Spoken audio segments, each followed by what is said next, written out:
Welcome back to చిన్న చిన్న సంగతులు ఛానల్.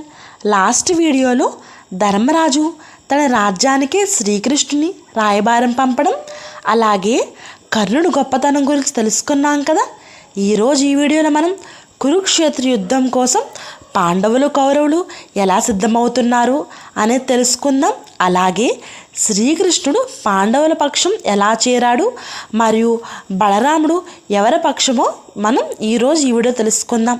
వీడియోలోకి వెళ్ళే ముందు ప్లీజ్ సబ్స్క్రైబ్ మై ఛానల్. వీడియోను పూర్తిగా చూసి మీకు నచ్చితే లైక్ చేయండి.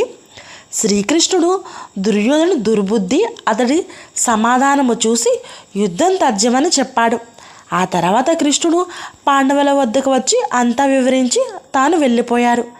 ఆ తర్వాత ధర్మరాజు ఉపస్లవ్యం అనే విశాలమైన ప్రదేశంలో నివాసం ఏర్పరచుకుని తమ్ములతో ఆలోచించి మిత్రులు బంధువులు అయిన రాజులను శత్రు సంహారానికి సహాయం రమ్మని ఆహ్వానాలు పంపించాడు. శ్రీకృష్ణుడు సహాయం అడగడానికి ధర్మరాజు అర్జునుని పంపించాడు. అర్జునుడు శ్రీకృష్ణుడి దగ్గరికి వెళ్ళేసరికి అక్కడ దుర్యోధనుడు కూడా కృష్ణ సహాయం కోరడానికి అక్కడే వేచి ఉన్నాడు.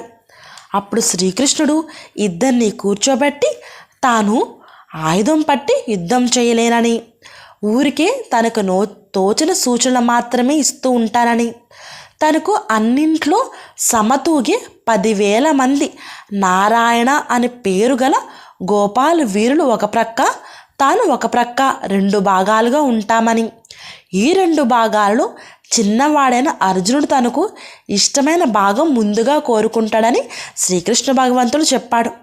అప్పుడు దుర్యోధనుడు తన మనసులో ఈ విధంగా అనుకుంటున్నాడు, అర్జునుడు గోపాల వీరులే కోరుకుంటాడని. ఊరికే రథంలో బొమ్మలా కూర్చునే ఈ కృష్ణుడు తనకు అనవసరమని భావించి బాధపడ్డాడు. కానీ అర్జునుడు శ్రీకృష్ణున్నే కోరుకున్నాడు. శ్రీకృష్ణుడే తనకి రథసారథిగా ఉండి యుద్ధక్రమం చూస్తూ ఆశీర్వదిస్తూ ఉండమని ప్రార్థించాడు.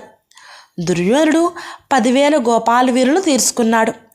తర్వాత అర్జునుడు దుర్యోధనుడు బలరాముడి దగ్గరికి వెళ్ళి చూడగా అక్కడ బలరాముడు ఇద్దరిని కూర్చోబెట్టి నాకు మీరిద్దరూ సమానులేనని, ఎవరి పక్షం రానని బలరాముడు నిష్కర్షంగా చెప్పాడు. అప్పుడు బలరాముడు అలా చెప్పిన తర్వాత కృష్ణుడు అనుమతితో కృతవర్మ ఒక అక్షోహిణి యాదవ బలంతో కదిలి దుర్యోధను వెంట వెళ్ళిపోయారు. మాద్రాదేవీశ్వరుడైన శల్య మహారాజు తన చెల్లెలైన మాద్రి ఆత్మకు ప్రియం చేకూరేటట్టు కౌరవులందరినీ హతమార్చి తన అల్లుళ్ళైన పాండవులకు రాజ్యం సంక్రమించేటట్టు చేయాలని ఒక అక్షోహిణి సైన్యంతో పాండవుల వద్దకు బయలుదేరాడు. మనం ఈరోజు ఈ వీడియోలో శ్రీకృష్ణుడు ఏ విధంగా అర్జునుడికి రథసారథిగా మారాడు, అలాగే బలరాముడు తాను ఎవరి పక్షం ఉండనని ఏ విధంగా చెప్పాడని తెలుసుకున్నాం కదా. రేపటి వీడియోలో మనం పాండవులకి మంచి చేయాలని బయలుదేరిన మాద్రాదేవీశ్వరుడైన శల్య మహారాజు కౌరవుల పక్షం ఎందుకు చేరాడో మనం రేపటి వీడియోలో పూర్తి వివరాలతో తెలుసుకుందాం. ఈ వీడియో కనుక మీకు నచ్చినట్లయితే ప్లీజ్ లైక్ చేయండి, షేర్ చేయండి, కామెంట్ చేయండి. Thank you for watching. Subscribe my channel.